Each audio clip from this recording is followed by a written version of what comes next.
আমি চাঁপাইনবাবগঞ্জের মানুষ, চাঁপাইনবাবগঞ্জ আমি আপনার বাড়ির মানুষ। আমি এখানে আসতে পারি না, এইটা আমার যে আফসোস না এ কথা নয়, আমার আফসোস আছে।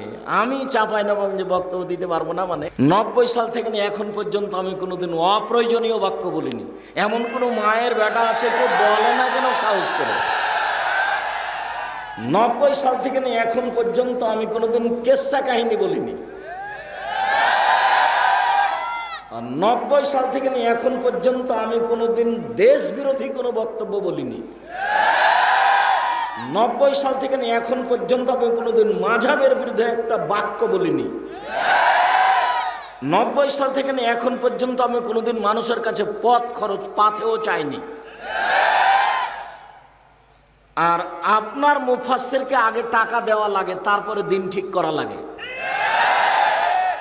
সারা পৃথিবীতে যত বাঙালি আছে, কোনো বাঙালি যদি কোনোদিন বলে দিতে পারে আব্দুর রাজ্জাক সাহেব একদিন আমার কাছে পথ খরচ পাথেও চেয়েছিল, আমি সেদিন থেকে আর জাতির সামনে বক্তব্য দেব না। আমি আব্দুর রাজ্জাক বিন ইউসুফ এখন পর্যন্ত আমার কোনোদিন আমি পরিচয় দিইনি। যখন আমার চাপ দিয়ে পরিচয় জিজ্ঞাসা করা হয়েছে যে আপনার পড়াশোনা কি কি এগুলো কিছু বলেন, আমরা কাগজে লিখব, তখন আমি বলেছি আমার নাম আব্দুর রাজ্জাক আর আমার বাপের নাম ইউসুফ, বাপ বেটা মিলে আব্দুর রাজ্জাক বিন ইউসুফ। এর চেয়ে বেশি বলিনি। এর চেয়ে এই দীর্ঘ 32 বছরে আমি কোনোদিন বলিনি এর চেয়ে বেশি। দীর্ঘ 32 বছরে আমি বক্তব্য দেব না। আমার জন্মভূমি চাঁপাইনবাবগঞ্জ, মানে যারা ঠেকানোর চেষ্টা করেছে ওকে চ্যালেঞ্জ, ওর বাপকে চ্যালেঞ্জ, ওর বংশকে চ্যালেঞ্জ, ওর জাতিকে চ্যালেঞ্জ। ওর জাতিতে ওর বংশে যদি কেউ কোনোদিন বলে দিতে পারে এরকম ভাবে যে আমার জীবনে কোনোদিন আমি কারো বিরুদ্ধে বক্তব্য বলিনি, বলুক না বেটা কেমন করে পারে। আমি আমার জীবনে কোনোদিন কোরআন হাদিসের বাইরে বলিনি, কেচ্ছা কাহিনী বলিনি, বলুক না। আর আমি দিন রাত বলছি, সব সময়তেই যখনই বক্তব্য দিতে উঠি তখনই বলি যে আমার জীবনে কোনোদিন আমি কেচ্ছা কাহিনী বলিনি। এই 32 বছরে আমি কোনোদিন কেচ্ছা কাহিনী বলিনি, একবার না, একটা বাক্য নয়। যদি আমি বলে থাকি দু একটা, তাহলে মিথ্যে কাহিনী দেখিয়েছি, আপনার মুফাসসিরের মিথ্যে কাহিনী দেখিয়েছি। তো যেটা আমি বলতে চাচ্ছি সেটা হলো এই, যারা আমার দিনী বোন আছেন, এসেছেন অনেক ভালোবাসা দেখিয়ে, দয়া করে মুখ খুলবেন না, মুখ বন্ধ রাখবেন। কেউ যদি আপনার গায়ের ওপর দিয়ে চড়ে চলে যায় তবু আপনি মুখ খুলবেন না। এই সময়তে আপনি টোটালি মুখ বন্ধ রাখবেন। বিনীত অনুরোধ, আপনি অনুরোধ রক্ষা করুন, আপনার আমি কিছু না কিছু উপকার করবই করব ইনশাআল্লাহ। যারা আপনারা দিনী ভাই আছেন, কোনো জায়গাতে বসে দয়া করে গল্প করবেন না, নিজেকে মানুষ মনে করিয়েন, পশু প্রাণী মনে করিয়েন না। আর আমি নির্বাচন করতে আসিনি, আর আমি তাফসির মাহফিল করতেও আসিনি যে আমি ইউসুফ জুলাইখার কাহিনী বলবো আর আপনি বাদাম খাবেন, এটা আপনি মনে করিয়েন না। দয়া করে যেখানে যারা আছেন, যদি বসে আলোচনা শোনা সম্ভব হয় তাহলে অবশ্যই বসবেন। আর যদি বসে আলোচনা শোনা সম্ভব না হয় তাহলে আমাকে দেখতে পান আর না পান, প্রয়োজনে এক পায়ে দাঁড়িয়ে থাকবেন। আপনাকে আমি সারা রাত এখানে রাখবো না, আমি আপনার জন্যই এসেছি। আমি আমার কোনো স্বার্থে আসিনি, আমি এক পয়সাও স্বার্থে আসিনি। 32 বছরে আমি কোনোদিন একটা পা, এক পদক্ষেপ আমার স্বার্থে আমি ফেলিনি। আমাকে অনেকে পরীক্ষা করে দেখেছে, 1 টাকাও দেয়নি। আমি রংপুর থেকে চলে এসেছি, দিনাজপুর থেকে চলে এসেছি, 1 টাকাও দেয়নি। আমি ময়মনসিংহ থেকে চলে এসেছি। ও যদি প্রমাণ করে দিতে পারে টাকা না দেওয়ার কারণে নিয়ে চলে গেলেন, কিন্তু মুখটা দেখছিলাম একটু বিবর্ণ, আমার মুখটা বিবর্ণ যদি প্রমাণ হয়ে যায় আমি বক্তব্য দেব না। তার মানে আমি তো পয়সার দাম দিয়ে কোনোদিন চলিনি। আমি আব্দুর রাজ্জাক বিন ইউসুফ, আমার জামিয়া সালাফিয়া প্রতিষ্ঠানে মাসে 26 লক্ষ বেতন লাগে। 26 লক্ষ এক মাসে বেতন লাগে। আমি আপনার গ্রামের একজন নিঃস্ব মানুষ, এটার নাম আল্লাহর দয়া। 4000 ছেলে মেয়ে পড়াশোনা করে, 250 জন শিক্ষক শিক্ষিকা কর্মচারী। আপনি যান না কেন সেটা আমি বলতে পারবো না, আমি যাই রোজ, আপনি কেন যান না? আপনি তো আমার বাড়ির মানুষ একজন, যেমন আমি যেমন আপনার বাড়ির মানুষ। মাওলানা সিরাজউদ্দিন সাহেব আমার নিজ খালু, চিনলেন না? সুন্দরপুরের, মারা গেছেন। জি, তা আমি তো আপনার বাড়িরই মানুষ। জামিয়া সালাফিয়া ডাঙ্গিপাড়া পাওয়া, রাজশাহী, প্রায় 25 বিঘা জমির ওপরে ওখানে একটা মসজিদ আছে, বাইতুল হাম জামে মসজিদ নামে, 90% জমির উপরে, যার একতলাতে 3000 মানুষ সালাত আদায় করতে পারে। জামিয়া সালাফিয়া রূপগঞ্জ, নারায়ণগঞ্জ, ঢাকা প্রায় 50 বিঘা জমির উপরে অবস্থান করে, যেখানে 200 শতক জমি বরাদ্দ করা হয়েছে মসজিদের জন্য। 200 শতক, যেই মসজিদের একতলাতে মানুষ সালাত আদায় করবে প্রায় 10,000 ইনশাআল্লাহ। তার মোটামুটি সব কিছু প্রস্তুতি। আপনি একটু দেখতে যান না কেন? আমি আপনাকে দান করতে বলেছি পরে, দোয়া করতে বলেছি আগে। উপরে যদি কবুল হয়ে যায় তাহলে এটা সহজ, আর যদি উপরে কবুল না হয় তাহলে এটা জটিল। আমি চাঁপাইনবাবগঞ্জের মানুষ 10 টাকা দান করিনি, যার কারণে জামিয়া সালাফের কোনো কাজ ঠেকে আছে এটা মনে করতে হবে না। যেখানে প্রায় সবই জমি কিনা, তাহলে কোটি কোটি টাকার জমির কেনার ব্যাপার আছে, এবং কোনো সংস্থাকে সহযোগিতা করে না, এবং কোনো বিদেশি সহযোগিতা নাই, সব ফকির মিসকিনের টাকা, আপনাদের টাকা। আমরা চাঁপাইনবাবগঞ্জের লোক করি না, ভুল করেছি, করব। এবং কেউ দাঁত ঝুঁকিয়ে জোর করে কথা বলার মতো মানুষ জামিয়া সালাফের বিরুদ্ধে কেউ নেই। এমনি মানুষ হিসাবে শত্রুতা করার থাকতে পারে, হিংসা থাকতে পারে, কেউ বলতে পারবে না আমি এটা করেছি অতএব আমার কথা শুনতে হবে, এরকম কোনো সদস্য এদেশে নেই।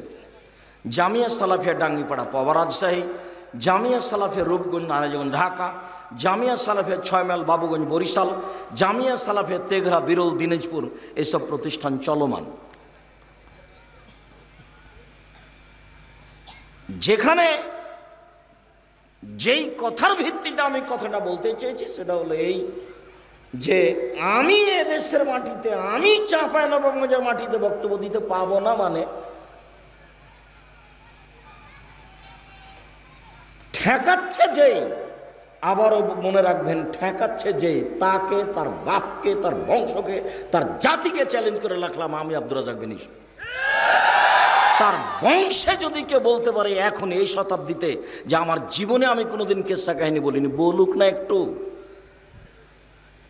আমার জীবনে আমি কোনোদিন অপ্রয়োজনীয় বাক্য বলিনি, বলুক না একটু। আমি জীবনে কোনোদিন কারোর বিরুদ্ধে বদনাম করিনি, আমি কারোর বিরুদ্ধে কথা বলিনি, আমি জীবনে কোনোদিন কারোর বিরুদ্ধে কথা বলিনি। 32 বছরে আমি বলেছি শতকরা 95 জন বক্তা মিথ্যুক, আমি বলিনি ইনি মিথ্যুক। আমি বলেছি শতকরা 98 জন মুফাসসির মিথ্যুক, তবে আমি বলিনি ইনি মিথ্যুক। আমি বলেছি চাঁপাইনবাবগঞ্জের মহিলা বৈঠকের বুবু বুবু বলে যে মহিলা বৈঠক করছে ওর পর 70% মিথ্যা কথা, আমি বলিনি যে এই বুবু মিথ্যুক, এই কথা আমি বলিনি। আমি বলেছি বুবু যে কথা বলে তার প্রায় মিথ্যে, বুবুর সব কথা নাকি বুখারীতে আছে। বুবুকে আমি বলেছি আমি আব্দুর রাজ্জাক বিন ইউসুফ, আমি চাঁপাইনবাবগঞ্জের মানুষ, দিন প্রচার হিসাবে আমি আপনার সবচেয়ে কাছের মানুষ আপনি মনে করবেন।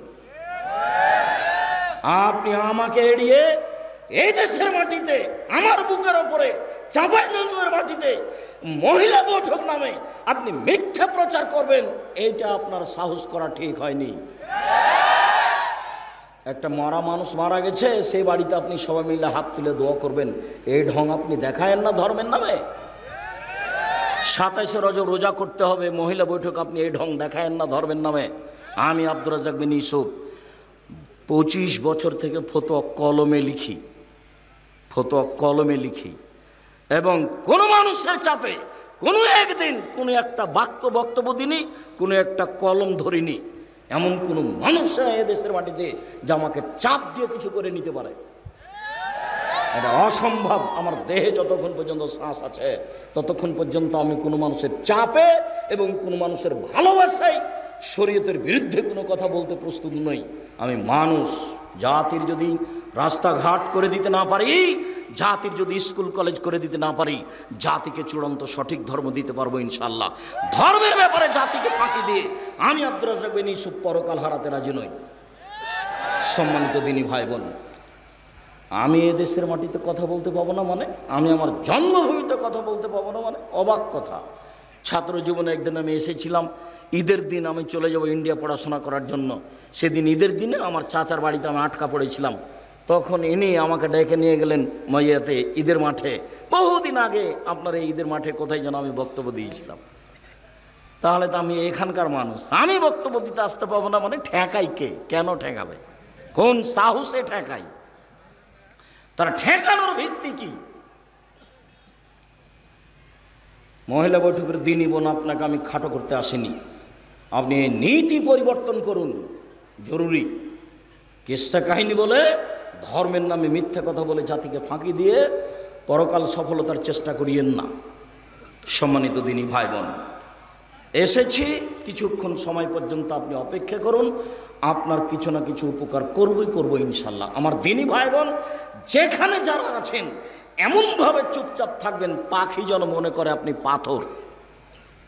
আপনি এক খেয়ালে চেয়ে থাকবেন, আপনার জন্য ভালো হবে, আমার জন্য ভালো হবে। ইবাদতের জগতে সবচেয়ে শক্তিশালী ইবাদত হলো দান। এরকম ক্ষমতাধর পাওয়ারফুল শক্তিশালী দান ইবাদত পৃথিবীতে নেই। রাসূল সাল্লাল্লাহু আলাইহি সাল্লাম বলছেন, as-সাদকাতু বুরহান, দান হলো দলিল। পৃথিবীতে কোনো ইবাদত নাই যেটাকে আল্লাহ রাসূল দলিল বলেছেন। দলিল, এই জমি আমার, প্রমাণ এই যে দলিল। এই বাড়ি আমার, প্রমাণ এই যে দলিল। বিচারের মাঠে জান্নাত আমি পাবো, প্রমাণ আমার কাছে দলিল আছে। কি? দান। আমি এই কথা বলিনি, এই কথা মুহাম্মদ সাল্লাল্লাহু আলাইহি সাল্লাম বলছেন। তিনি বলছেন, ইন্নাস সাদকাতা তুতফিউল খাতিয়াতা কামা ইতফিউল মাউন নারা। নিশ্চয় দান মানুষের পাপকে মিটিয়ে দিতে পারে, পানি যেমন আগুনকে নিভিয়ে দিতে পারে। এইভাবে আল্লাহ রাসূল বলেছেন, পানি যেমন আগুনকে নিভিয়ে দিতে পারে, দান তেমন পাপকে মিটিয়ে দিতে পারে। কোনো ইবাদত এরকম নাই যার কথা আল্লাহ রাসূল এভাবে বলেছেন। এ হলো একটা কথা। আর একটা কথা হলো এই যে এদেশের মাটিতে মক্তব প্রায় বন্ধই। আর দাওয়া ইলাল্লাহ জামিয়া সালাফিয়ার একটা শাখা, একটা অংশ। তো এরা এদেশের মাটিতে বেশ কিছু কাজ করতে চায়। তার একটা হলো পুনরায় এদেশের মাটিতে মক্তব চালু করবে, যেখানে ছেলেমেয়েরা বিশুদ্ধভাবে কোরআন মাজিদ পড়া শিখবে, দোয়া তাসবিহ তাহলিল জিকির আজকার শিখবে, এবং প্রায় মসজিদে একটা করে ছোটোখাটো হলেও লাইব্রেরি থাকবে, যেখানে তারা সঠিক আকীদার দিন ধর্ম শিখবে। কেননা যেসব বই পুস্তক বাড়িতে আছে তার প্রায় অংশই মিথ্যে। আপনাকে আমি যখন তখনই দেখাই, মানুষ যদি কোরআন মাজিদের গায়ে মিথ্যা কথা লিখতে পারে তাহলে তো বই পুস্তকে মিথ্যা কথা লিখবে। এ দেখেন, 3 ভাগের 1 ভাগ একটা পৃষ্ঠে লেখা আছে দোয়া ও খাতমুল কোরআন, কোরআন খতমের দোয়া। 32 বছর থেকে বলছি, এই দোয়ার যদি কোনো একটা বাক্য নবীর বাক্য বলে প্রমাণ হয়ে যায়, সেদিন থেকে আমি আব্দুর রাজ্জাক বিন ইউসুফ অন্তত জাতির সামনে কথা বলবো না, কথাই বলবো না, জাতির কাছ থেকে সরে যাব। দোয়া ও খাতম, স্ত্রী তোমাদের জমি, পৃথিবীর মানুষ তোমাদের স্ত্রী, তোমাদের ক্ষেত, তোমরা তোমাদের খেতে আসো, তোমাদের জমিতে আসো, তোমাদের ইচ্ছে মতো, সকালেই কি, বিকেলেই কি, ভরা পেটেই কি, সফরের পূর্বেই কি, আর চন্দ্রগ্রহণ লাগলেই কি আর না লাগলেই কি। চন্দ্রগ্রহণ, চন্দ্রগ্রহণের জন্য ভিন্ন পথ, এইটা কেন? সম্পূর্ণই মিথ্যে। আল্লাহর রাস্তায় একটা বাক্য লিখিনি, তাহলে বইয়ে মিথ্যে কথা লেখা আছে। যার কারণে এই মক্তবের সাথে লাইব্রেরি জরুরি। যেমন 32 বছর থেকে বলছি মুখে কোনোদিন অপ্রয়োজনীয় বাক্য বলিনি, তেমনি কলমে কোনোদিন অপ্রয়োজনীয় বাক্য লিখিনি। প্রায় বইগুলি আপনারা আবদুল্লাহর বই পড়েন, আবদুল্লাহকে আপনারা অন্তর থেকে ভালোবাসেন, আমারও ভালোবাসা আপনার মতোই, না হলে তার চেয়ে বেশি। আবদুল্লাহর বই মিন্নাতুল বারি ব্যতিক্রম বই, বুখারীর ব্যাখ্যা আমিও পড়ি। কিন্তু আবদুল্লাহর বইয়ের সাথে সাথে আমরাও যেগুলো আপনাদের সামনে হাদিয়া পেশ করেছি, কে বড় লাভবান, কে বড় ক্ষতিগ্রস্ত, আদর্শ নারী, আদর্শ পরিবার, বক্তা শ্রোতার পরিচয়, মরণ একদিন আসবেই। তাফসির কি মিথ্যা হতে পারে? শুধু চাঁপাই নবগঞ্জের লোকের জন্য লিখেছি, তাফসির মাহফিলের জন্য। তাফসির কি মিথ্যা হতে পারে? মানে ওই বইয়ে যা তাফসির আছে সবই মিথ্যা, একটা সত্য নয়। তা আপনি যদি না পড়েন তো মুফাসসির কি বললে এটা আপনি কি দিয়ে ধরবেন? বক্তা শ্রোতার পরিচয়, মানে বক্তা এ বক্তা নয়, আমি আর আপনি ভুল বুঝেছি, ওই জন্য ওই বইটা লিখেছিলাম। কিন্তু আপনি মনে করলেন আব্দুর রাজ্জাক সাহেবের বইটা কিনিনি, আব্দুর রাজ্জাক সাহেবকে ঠগিয়ে দিয়েছি। তাহলে এইটা মনে করলে তো আমি উপকার করতে পারলাম না।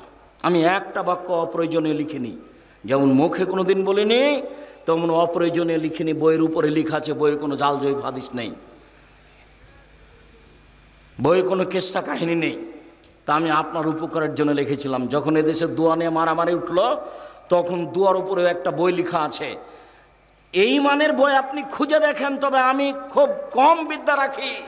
আমি প্রথমে যখন এই দোয়ার বই বের করি, তো একজনকে দেখতে দিয়েছিলাম, উনি দেখলেন না, 1 বছর যাবত রেখে দিলাম, ওইভাবেই থাকলো। আমি অনুরোধ করলাম, উনি রেখে দিলেন, দেখলেন না। তখন আমি বলেছিলাম থাক, আমি চাঁপাইনবাবগঞ্জের ভাষাতে বই লিখব, আমি আর তুমি করে লিখব, কি আছে দেখি। আমি তো আর পড়াশোনা তেমন কোনো দিন তেমন করিনি, এই আপনার মতো নয়, আমি একেবারে না জানা মানুষ বললেই চলে।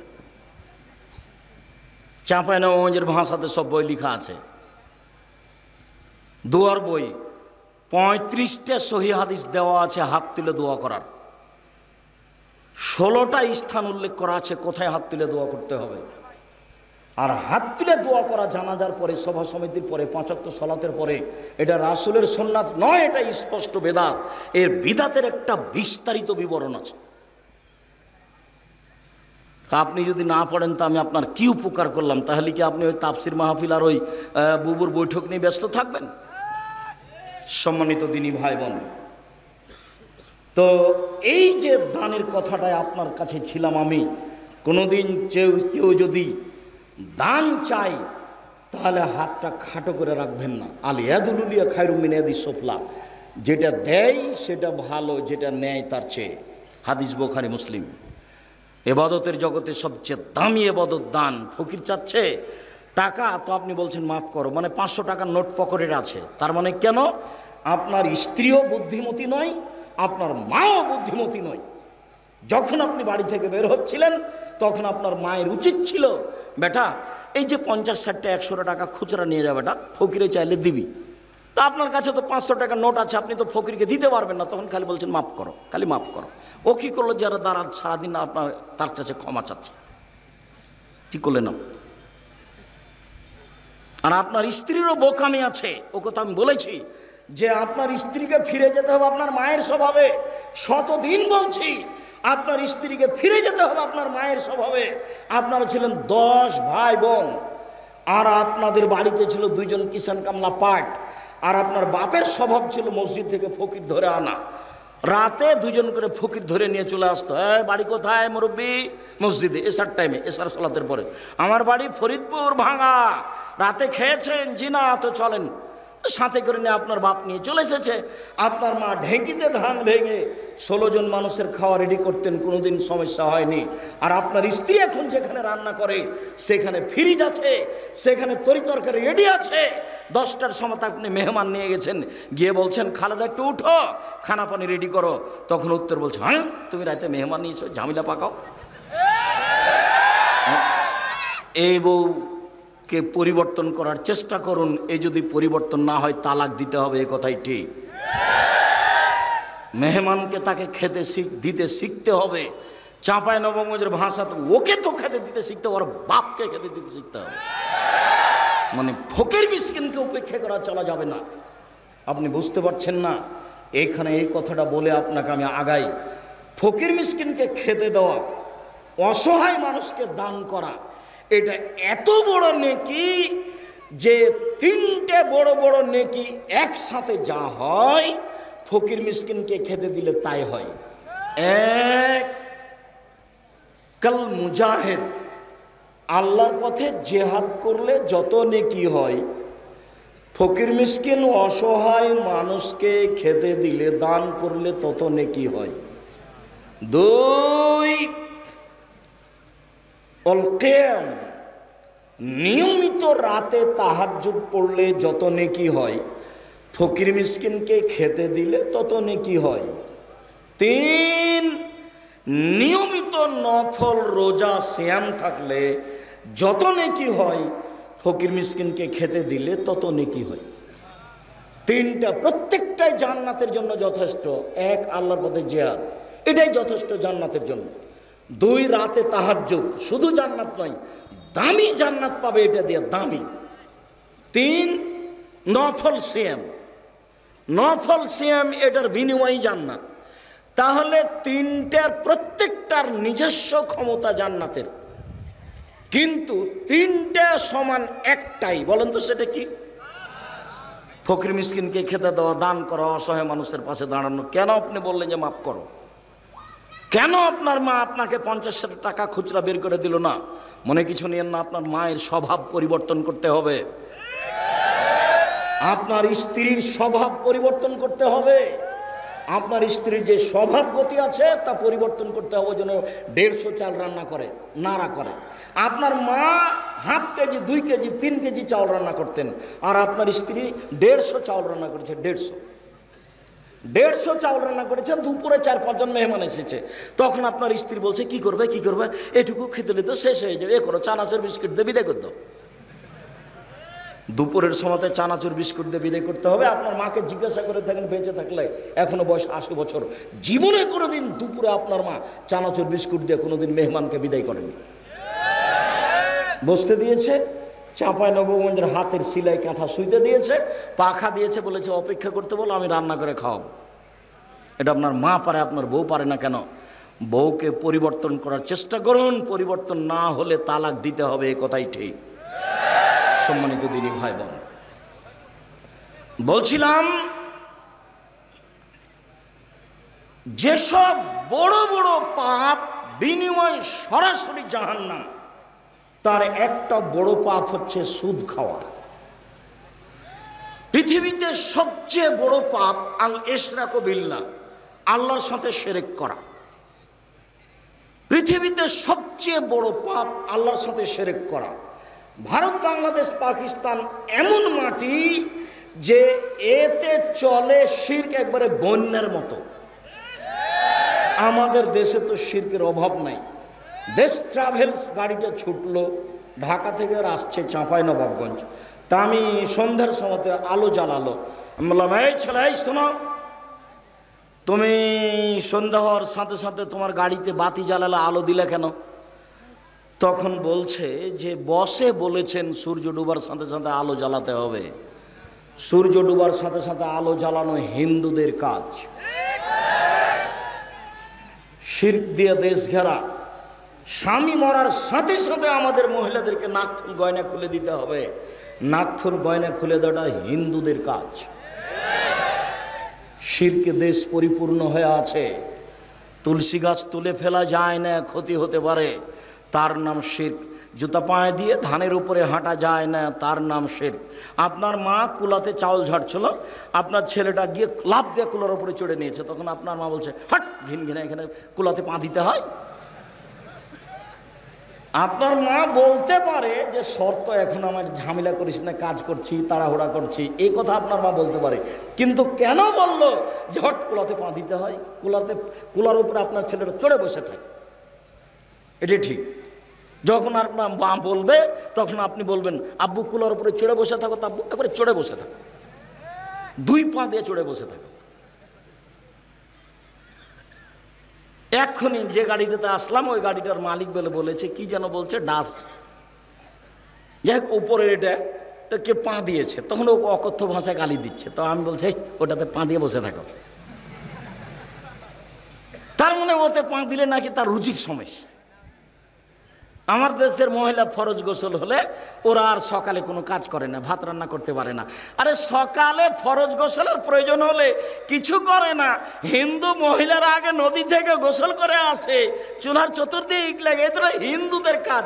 আমরা কি করে এটা নিলাম যে আমাদের ফরজ গোসল প্রয়োজন হয়েছে, তাই আমরা কোনো কাজ করতে পাবো না, সিম গাছ থেকে সিম ছিঁড়তে পাবো না, বেগুনের গাছ থেকে বেগুন তুলতে পাবো না, রান্না বান্না করতে পারবো না। এবারে শিরকে ডুবে আছে দেশ। দিনাজপুরে এক বাড়িতে আছে হেডমাস্টার। তো হেডমাস্টার সাহেব বলছেন, আব্দুর রাজ্জাক সাহেব, একটা কথা, আমার চৌকিল থেকে নিয়ে বারান্দা পর্যন্ত, চালিতল পর্যন্ত যে চট বিছানো আছে, কেন জানেন? যে ভাই তা তো বুঝতে পারছি না কেন যে আপনাদের চট বিছানো আছে চৌকি থেকে নিয়ে চালির তল পর্যন্ত। তো বলছে যে ফরজ গোসলের প্রয়োজন হয়ে গেলে মাটির উপরে পা পড়ে গেলে মাটি অভিশাপ করবে, এই জন্য চট বিছিয়ে রেখেছি। তার নাম শিরক। হাত থেকে গিলেস পড়ে গেলে কুটুম্ব আসতে পারে, তার নাম শিরক। ঘরের উপরে কাক ডাকছে কুটুম্ব আসতে পারবে, তার নাম শিরক। তারপরে বাচ্চা হয়েছে, রাতে বের হলে তাকে লোহা হাতে করে বের হতে হবে, নইলে চোরাচুন্নি পাখি বাচ্চাকে ধরবে, এরই নাম শিরক। আতর ঘরের পুরোটাই শিরক। এই ছেলে, তোমার দাদিকে আপনাকে বলছে, আপনার মাকে বলিয়েন তো যে বাচ্চা প্রসব হওয়ার সাথে সাথেই ওই বাচ্চার চোখে কাজল দিতে হবে এত কষ্ট করে কেন? আজ থেকে কোনোদিন কাজল দেবেন না, কোনো সমস্যা নেই। কেন তাকে 7 দিন ওইভাবে অপরিষ্কার কাপড় পরে বসে থাকতে হবে গোসল করা পর্যন্ত? বাচ্চা প্রসবের সাথে সাথে একবারে গরম পানি দিয়ে গোসল করে শাড়ি পরে থাকবে, দাঁড়ি শাড়ি। কেন 7 দিন ওখানে ওভাবে লুকিয়ে থাকছে? এ তো জাহেলিয়াতের যুগের নীতি। জাহেলিয়াতের যুগের নীতিতে ছিল এই, স্বামী যদি মারা যায়, স্বামী যদি তাকে তালাক দিয়ে দেয়, স্বামী মারা গেলে 1 বছর তাকে শোক পালন করতে হবে। কানটাতে একটা কুঁড়া ঘর বানিয়ে দেবে, কানটার দিকে একটা কি করে দিবে, কুঁড়া ঘর বানিয়ে দিবে, ছোট্ট ময়লাযুক্ত কাপড় পরে থাকবে 1 বছর। ওর জন্য প্লেট ভিন্ন, থালা ভিন্ন, গ্লাস ভিন্ন, ওটা থেকে ও ছুঁবে না। ওই উপর থেকে নিয়ে যে তাকে ভাত ঢেলে দেবে, এটার নাম শোক পালন 1 বছর। এটার নাম জাহেলিয়াত। এই দেশের মাটিতে কত জাহেলিয়াত আছে আর কত শিরক আছে। সমস্ত উপস্থিত বৈঠকের দিনই মুসলিম ভাই শুনুন, পৃথিবীতে সবচেয়ে বড় পাপ হলো শিরক। শিরক করলে আল্লাহর মানের হানি হয়, শিরক করলে অতীতের সব নেকি নষ্ট হয়ে যায়। 2, অকুকুল অলেদান, পিতামাতার অবাধ্য চলা। পিতামাতার অবাধ্য চলা পৃথিবীর 2য় মহাপাপ। জেনা বড় পাপ, তবে পিতামাতার অবাধ্য চললে যত বড় হয় তত বড় নয়। 3, শাহাদাত জুরে, মিথ্যা সাক্ষী। মিথ্যা সাক্ষীর ভিত্তিতে আপনাদের এলাকার বহু মানুষ চাঁপাইনবাবগঞ্জ জেলে 20 বছর থেকে আছে, নিজেও জানে না আমি কেন জেলে। জজ জানে না ঘটনা কি, উকিল জানে না ঘটনা কি। আপনি বাড়িতে দিন কাটাচ্ছেন, তাকে জেলে ঢুকিয়ে দিয়ে ও তার ছেলেটার মাথাতে একটু হাত দিতে পারে না আদর করে, ও তার মেয়েটার মাথায় একটু হাত দিতে পারে না, ও তার স্ত্রীর গায়ে একটু হাত দিতে পারে না। বছর বছর চলছে, জেলে আটকা আছে আপনার মিথ্যা সাক্ষীর কারণে। আপনি মনে রাখবেন, আপনি সাক্ষী এমনভাবে রেডি করেছেন, সাক্ষী বলছে আমি তাকে 2 চোখে মারতে দেখেছি, অথচ যে জেলে চলে গেছে সেদিন রংপুরে ছিল, ও কি দিয়ে তাকে 2 চোখে মারতে দেখলো? এর নাম মিথ্যা সাক্ষী। পৃথিবীতে 3য় মহাপাপ হলো মিথ্যা সাক্ষী। রাসূল সাল্লাল্লাহু আলাইহি সাল্লাম বলছেন, পৃথিবীর মানুষ মনে রেখো, 7টা কাজে মানুষ ধ্বংস হবে, মানে জাহান্নামে চলে গেছে। 1, আল ইশরাকু বিল্লাহ, আল্লাহর সাথে শিরক করা। 2, কাতলুন নাস, মানুষকে হত্যা করা। 3, আকলুর রিবা, সুদ খাওয়া। সুদ খায় যারা জাহান্নামে যাবে তারা, মন মতো চলে যারা জাহান্নামে যাবে তারা, সুদ ঘুষ খায় যারা জাহান্নামে যাবে তারা, কিস্তিতে টাকা তোলে যারা জাহান্নামে যাবে তারা, মন মতো চলে যারা জাহান্নামে যাবে তারা। আমি আব্দুর রাজ্জাক বিন ইউসুফ আপনার বাড়ির মানুষ, আপনাকে আমি ভিক্ষে করে খেতে বলিনি, তবে ভিক্ষে করে খাওয়া যায়। আপনাকে আমি বলেছি চকলেট বিক্রি করে খান, কলা বিক্রি করে খান, সুদের উপরে টাকা নিয়েন না, এরকম ইন্স্যুরেন্সে চাকরি করিয়েন না। এদেশের মাটিতে এমন কোনো এনজিও নাই যেখানে চাকরি যায় সব সুদের সাথে জড়িত। এদেশের মাটিতে এমন কোনো ব্যাংকিং ব্যবস্থা নেই যেটা সুদমুক্ত, যেখানে চাকরি যায়। ব্যাংকে টাকা রাখা আর স্বেচ্ছায় চাকরি করা 2টা এক নয়। কথার 19-20 হওয়া খুব কঠিন আছে, কথা ফেরত নিতে হবে না সহজে। ভিক্ষা করে খাওয়া ভালো, শ্বশুরের কাছে যৌতুক নেওয়া ভালো নয়। ভিক্ষা করে খাওয়া ভালো, কিস্তিতে টাকা তোলা ভালো নয়। ভিক্ষা করে খাওয়া ভালো, সুদ খাওয়া ভালো নয়।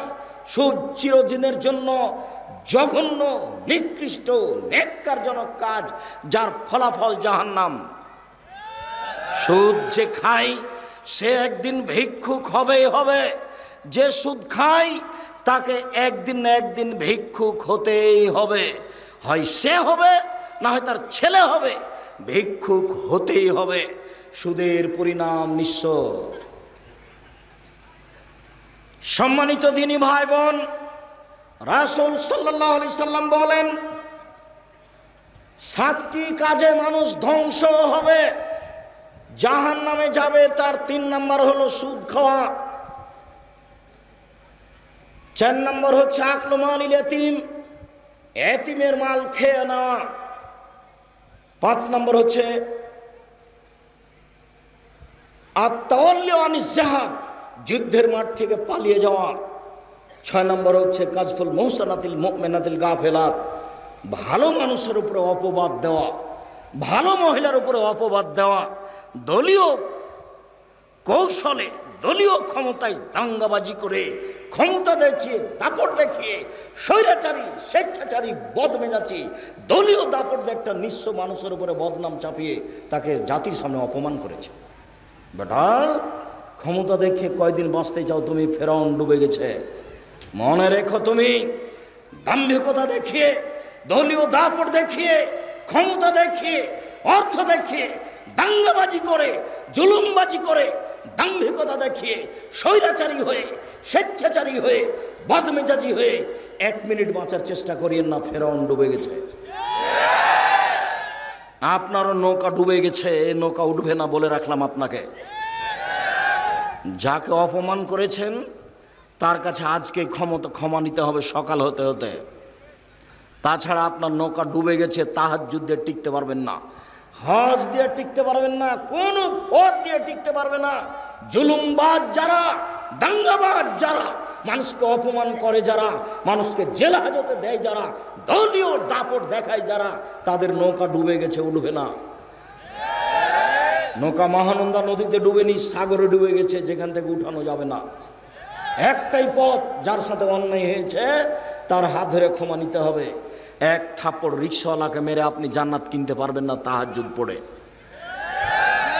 রিক্সাওয়ালাকে থাপ্পড় মেরে, নিরীহ মানুষকে অপমান করে তাহাজ্জুদ পড়ে আপনি জান্নাত কিনতে পারবেন না, অসম্ভব। বিচারের মাঠে যখন বিচার আল্লাহ শুরু করবেন, তখন বিচারের সূচনাতেই তিনি বলবেন, আল ইয়াওমা লা তামলিকু নাফসুন লিনাফসিন শাইআ। আজ কোনো মানুষ কোনো মানুষের কোনো উপকার করতে পারবে না, একচ্ছত্র মালিকানা আমার। আইনাল জব্বার আইনাল মুতাকাব্বির আনা মালিকুল আমলাক। স্বৈরাচারী, স্বেচ্ছাচারী, বদমেজাজি, অহংকারী, দাঙ্গাবাজারা কোথায়? আমি আজকে রাজাধিরাজ। এই কথা বলে বিচার শুরু করবে। মাটির মানুষে থাকবেন একবারে নির্ভয় হয়ে। আপনার বাপ হলো মাটির তৈরি, আর আপনি হলেন শুক্রকীট, ঘৃণিত খারাপ জিনিস, গন্ধময় জিনিসের তৈরি। আমার বাপ কিসের তৈরি? মাটির তৈরি। আর আমি হচ্ছি একটা নিকৃষ্ট, খারাপ, গন্ধময় জিনিস, শুক্রকীটের বীর্যর তৈরি। আমার কেন এত ক্ষমতা? আমি কেন মানুষের সামনে জুলুমবাজি করি? কেন আমি মানুষকে দাপট দেখাই? আমার বাপ মাটির তৈরি, মানে মাটি হয়ে যাব। আর আমি হচ্ছি শুক্রকীট, একবারে পচা দুর্গন্ধময় জিনিসের তৈরি, যাতে গোসল করা লাগে, যাতে কাপড় অপবিত্র হয়ে যায়, তা দিয়ে আমি তৈরি। আমার কেন এত ক্ষমতা? আমার কেন এত দাপট? আমার তো ভিত্তিই ভালো নয়। আমি যেখান থেকে এসেছো, গায়ে কাপড়ে লেগে গেলে কাপড় খাঁচা লাগে, বোঝা যায় না কথা? আমি এই কথা বলিনি, এই কথা আল্লাহ বারবার বলছেন কোরআন মাজিদ। এই কথাই বারবার বলছে যে তুমি কেন অহংকার করো? তোমার বাপ মাটির তৈরি, আর তুমি বীর্যের তৈরি। তোমার অহংকারের কি আছে? তোমার অহংকার সাজে না, তোমার দাম্ভিকতা সাজে না, তোমার জুলুমবাজি সাজে না। সম্মানিত দিনী ভাই বোন, জাহান্নামের জন্য অপেক্ষা করিয়েন না। পৃথিবীর 3 শ্রেণীর মানুষ জাহান্নামে যাবেই। 3 শ্রেণীর মানুষ জাহান্নামে যাবে। 1, মদমেনুল খামর, যারা নিয়মিত বিড়ি, তামাক, জর্দা, সিগারেট, গুল, নেশাদার দ্রব্য খায়, পান করে, তারা জাহান্নামে যাবে। আজ থেকে এই সারা চাঁপাইনবাবগঞ্জে, এই দেবীনগর থেকে নিয়ে, সুন্দরপুর থেকে নিয়ে, আপনার যত আছে, টিকলিচর থেকে নিয়ে, নমপট থেকে নিয়ে যত এলাকা আছে, সব এলাকাতে আর কোনো দিন বিড়ি সিগারেট বিক্রি হবে না। সেদিন যেমন বলে গেছি যে ডুলি বিবি শব্দটাতে পেশাব করে দিয়ে উঠো, মানে ডুলি বিবি শব্দ আর কোনোদিন ব্যবহার করব না। 20-30 বছর পরে কেউ যদি বলে ডুলি বিবি, তখন আর একজন বলবে ডুলি বিবি কি গো।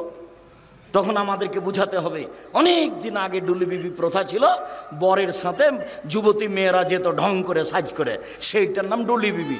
এখন এটা বাদ পড়ে গেছে। চাঁপাইনবাবগঞ্জে বিবাহের শুরু থেকে শেষ পর্যন্ত একটা কাজও যায় না, সবই হারাম। 32 বছর থেকে বলছি, কে এখন পর্যন্ত দাঁড়িয়ে আমাকে বলে না যে না রাজাক সাহেব এইটা ঠিক। সাহস হবে কোথায়, সবই যে খারাপ, একটাও যে জায়েজ নয়, একটাও জায়েজ নয়। সবাই মিলে বউ দেখতে পারে না, এটা হলো হারাম। বায়না প্রথা, বায়না করে তার হাতে টাকা দিবে, এইটা হলো হারাম। থুবড়া সারা গ্রামের লোক মেয়েটার মুখে ক্ষীর দিচ্ছে, আরে বউয়ের মুখে ক্ষীর দেয়, এই মেয়েটা সারা গ্রামের বউ হলো কি করে? বেটা গায়ে লাগে না কেন? গায়ে কি সবই পুজ? সবই পুজ নাকি? একটু রক্ত নাই? আপনারা এসে ঠিক বলেছেন। আর নইলে এমন কথা বলেন কি করে? জবাব দিতে হবে। আমি জবাব দেওয়ার জন্য প্রস্তুত। এই নীতিতে শুধু প্রস্তুত নই, এই নীতিতে পেশাব করে দিতে প্রস্তুত। রীতি জাতি থেকে উঠিয়ে দেবো, চাঁপাইনবাবগঞ্জ জেলা থেকে বিদায় করে দেবো। দু যুবতী মেয়েরা সারা রাত গীত গাইবে কণ্ঠসুরে, আর থুবড়া খাওয়াবে সারা দিন, সারা রাত। সব গ্রামের লোক এসে বসবে, তার সামনে ক্ষীর তুলে দেবে। আশ্চর্য নোংরা নীতি। আমি বলেছিলাম কাজী সাহেবের ওই খাতাকে টয়লেট পেপার হিসাবে ব্যবহার করতে হবে পেশাবের জন্য, পায়খানার জন্য। কেন? ওতে আছে 4টা সাক্ষী। তখন ওই কাজী সাহেব আমার উপরে খুব ক্ষেপে গেলেন, সম্ভবত মানিকগঞ্জ থেকে। আমাকে তখন আমি বলছি, জনাব ক্ষেপছেন কেন? শুধুমাত্র জেনা প্রমাণ করতে কয়টা সাক্ষী লাগে? পৃথিবীতে আর কোনো কাজে 4টা সাক্ষী লাগে না। শুধুমাত্র জেনা প্রমাণ করতে 4টা সাক্ষী লাগে। আল্লাহর নবী বলেছেন একটা বিবাহ বৈধ হওয়ার জন্য বাপ লাগে, 2 জন সাক্ষী লাগে। উকিল বাপ হারাম, চিরদিনের জন্য হারাম। উকিল বাপ চিরদিনের জন্য হারাম, চিরদিনের জন্য হারাম, কিয়ামত পর্যন্ত হারাম উকিল বাপ। উকিল বাপই নাই। খুলনাতে, চট্টগ্রামে, বরিশালে উকিল বাপই সেদিন থেকে বাপ। আর আসল বাপ আর বাপ নয়, ওই উকিল বাপই সেদিন থেকে বেটির বাড়ি যাবে, বেটি উকিল বাপের বাড়ি যাবে। এখন নাকি বাপ বেটি হয়ে গেছে। চাঁপাইনবাবগঞ্জের মতন গ্রামের সবাই নাকি চাচা, তো কার সাথে পর্দা করবে? গেওরা গ্রামের সবাই নাকি ভাই, তো কার সাথে পর্দা করবে? তাই পর্দা করার কেউ নাই। এখন এর বাড়ি ও যায়, ওর বাড়ি এ আসে। সালাম তো ভুলে গেছে, বলে আব্দুর রাজ্জাক আছো গো, এ বলে ঢুকে যাচ্ছে। অথচ এ বলে ঢোকা হারাম। আসসালামু আলাইকুম, দরজায় গিয়ে সালাম দিতে লজ্জা পাই। শতকরা 1999 জন লোক লজ্জা পায় আমার সামনে যারা বসে আছে। আজ থেকে নীতি পরিবর্তন করেন, করতেই হবে। এর নাম আত্মার সাথে জিহাদ। আজ থেকে এই বৈঠকে যত মানুষ বসে আছি, আর কোনোদিন বাড়ির দরজায় গিয়ে বলবো না যে আমাদের মা খালেদার মা আছো, এ কথা বলবো না। দরজায় বলবো আসসালামু আলাইকুম। বলা যাবে না ইনশাল্লাহ? বলছো না কেন? একটু লাভ দিয়ে উঠলে ভুলে যায় না, বলা ইনশাল্লাহ, ইনশাল্লাহ। আর যদি কেউ সালাম ছাড়া ঢুকে যায়, তাহলে কি করতে হবে? বাহির দরজায় যান, বাহির দরজায় যান, ওখান থেকে সালাম দিয়ে ঢোকেন। 3 শ্রেণীর মানুষ জাহান্নামে যাবে। 1, বিড়ি তামাক জর্দা সিগারেট গোল নেশাদার দ্রব্য খায় পান করেছে। 2, আর রাজনাত মিনান নিসায়ে, পুরুষের বেশধারী নারী, পুরুষের জুতা স্যান্ডেল পরে, পুরুষের শার্ট প্যান্ট পরে, পুরুষের পোশাক পরে। এই এলাকা থেকে এখন রাস্তা পাকা হয়ে গেছে। এই সুন্দরপুর নারায়ণপুরের ছেলেমেয়েরা বেশি শিক্ষিতা। এরা এখন মনে করেছে বেটি ছেলেরা যে আমাকে নিজেকেই বাজার করতে হবে। কেন? ওর স্বামী যখন কাপড় কিনে নিয়ে এসেছে, তখন কাপড়ে হাতে বলছে কি যে মোটা কাপড় কিনে নিয়ে এসেছে। তখন নিরুপায় হয়ে স্বামী বলেছে তাহলে তুই কিনে নিয়ে। তখনও যাওয়ার সুযোগ পেয়েছে। কাপুরুষ, এর নাম কাপুরুষ, এর নাম কাপুরুষ। জীবনে আমরা কোনোদিন বাজারে যাইনি, জীবনে আমরা তো বেঁচে আছি। এবং এই কথা তো দূরের কথা, কাপড় কোনো মানুষ যদি কিনে নিয়ে এসে বাসায় দেয়, তাহলে বলতে পাবে না এটা মোটা না চিকন। আর যদি স্বামী হাতে দেয়, তাহলে বলতে হবে তুমি যাহাই আনিয়েছ তাহাতেই আমি খুশি।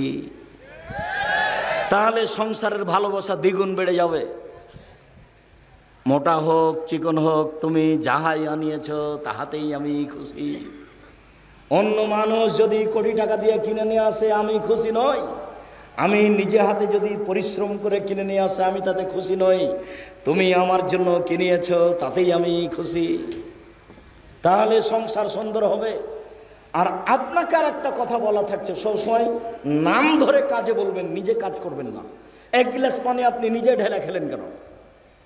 নিজে ঢেলা খেলেন কেন? আপনি বলবেন, খালেদা এক গ্লাস পানি নিয়ে আসো তো, ও খুশি হবে। আর নিজে ঢেলে খান তাহলে মনে করবে আমার উপরে রাগ করেছে, সেজন্য তো আমাকে বলে না।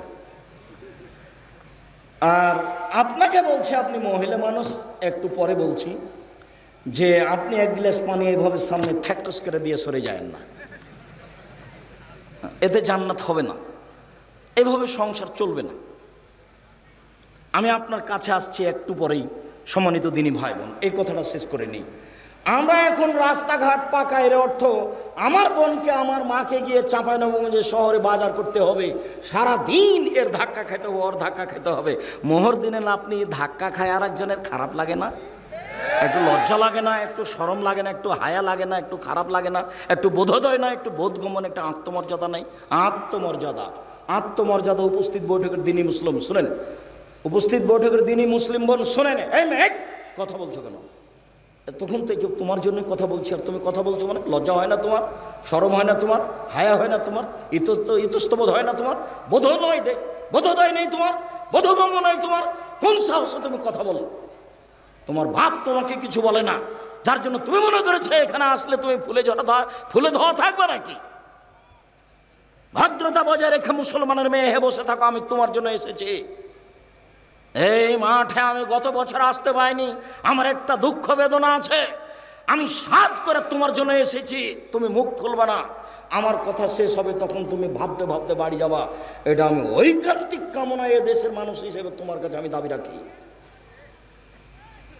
যত দিনী ভাই বোন আছেন, শরীয়তের ব্যাপারে আমি আপনার কাছে আসতে চাই, আমার এটা দাবি আপনার কাছে। শরীয়তের ব্যাপারে আপনি আমার কাছে আসবেন, এটা আমার দাবি আপনার কাছে। জাতির যদি রাস্তাঘাট করে দিতে না পারি, জাতির যদি স্কুল কলেজ করে দিতে না পারি, জাতিকে চূড়ান্ত সঠিক ধর্ম দিতে পারবো ইনশাআল্লাহ। ধর্মের ব্যাপারে জাতিকে ফাঁকি দিয়ে পরকাল হারাতে রাজি নই। আর ধর্ম নিয়ে চিন্তা ভাবনা করি, হাতে ফতোয়া লিখছি প্রায় 24-25 বছর থেকে। কাজেই কেউ চট করে একটা কথা বলবে আর সেটাই প্রমাণ হয়ে যাবে, কথা নয়। একটা মমর্ষ ব্যক্তি, জানাজা ব্যক্তির লোককে কবরে থাকা নিয়ে প্রায় 241টা বেদাত আছে, পুরোটাই বেদাত। লোকটা মরে মরে জান যায়, আপনি তার পাশে সূরা ইয়াসিন পড়লেন কেন? কেন পড়বেন? সূরা ইয়াসিন পড়ে কোনো কিছু হবে না, আপনি পড়লেন কেন? মরার সাথে সাথে আপনি মুখটা ঘুরিয়ে দিলেন কেন? সাদা কাপড় দিয়ে ঢেকে দেন। মরার সাথে সাথে আপনি পেট চেপে পেশাব পায়খানা বের করলেন কেন? এই মহিলা বৈঠকের মহিলা দিনী বোন শোনেন, আপনাকে বলছে, এদিকে শোনেন। মহিলাটা মারা গেছে, আপনি পেট চেপে পেশাব পায়খানা বের করলেন কেন? কে বলেছে আপনাকে? আপনি এখন নখ কাটলেন কেন? নখ তো যখন শ্বাস ছিল তখন কাটতে হতো, শ্বাস বন্ধ হয়ে গেছে, সব এখন বিধান বন্ধ। আপনি এখন নখ কাটলেন কেন? মোচটা ছোট করলেন কেন? পরিষ্কার পরিচ্ছন্নতায় গেলেন কেন? সব বন্ধ, শুধু অজু দিয়ে গোসল দিতে হবে।